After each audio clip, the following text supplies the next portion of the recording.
మనం sweet shop కు వెళ్ళినప్పుడు మన కళ్ళకు కొన్ని ఐటమ్స్ నచ్చుతాయి, కానీ వాటి పేర్లు మనకు తెలియదు. వాటిని కొనాలనుకున్నప్పుడు ఆ పక్కది కాదు ఈ పక్కదని ఇబ్బంది పడతాం. అదే మనకు వాటి పేర్లు తెలిస్తే డైరెక్ట్ గా పేరు చెప్పుకోవచ్చు కదా. అందుకే సాల్మే గత 10లో ఉన్న కడ స్వీట్ షాప్ దగ్గరికి వచ్చాను. ఈ షాప్ లో బోల్డ్ ఐటమ్స్ ఉన్నాయి. ఇప్పుడు వాటి పేర్లను మీతో పాటు నేను కూడా తెలుసుకుంటాను, ఎందుకంటే వాటి పేర్లు నాకు కూడా తెలియదు. మరి రెడీనా? హలో సార్, మా దగ్గర ఉన్న ఐటమ్స్ చెప్తున్నాను చూడండి. ఇది కాజు అంటామండి. దీన్ని కాజు జామును, లంబా జామున్ అని 2 రకాలు ఉన్నాయి కాలా జామున్లో. అలాగే ఇక్కడ బంగాళీ చెంచం అంటామండి. దీన్ని బంగాళీ 2 రకాలు ఉన్నాయండి.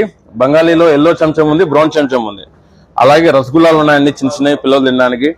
మనకు ఎల్లో క్రీమ్ చెంచం ఉంది, క్రీమ్ రసగుల్లా ఉంది, వైట్ క్రీమ్ రసగుల్లా ఉంది. అలాగే ఇక్కడ చూస్తే చూడండి, డ్రై ఫ్రూట్ హల్వా ఉంది, పిస్తా బర్ఫీ ఉంది, కలాకండ్ ఉంది, హఫ్షీ హల్వా ఉంది, కాజు ఇది ఖజూర్ అంటాం కదా, ఖజూర్ లడ్డు కూడా పెట్టామండి. చంద్రకాంత్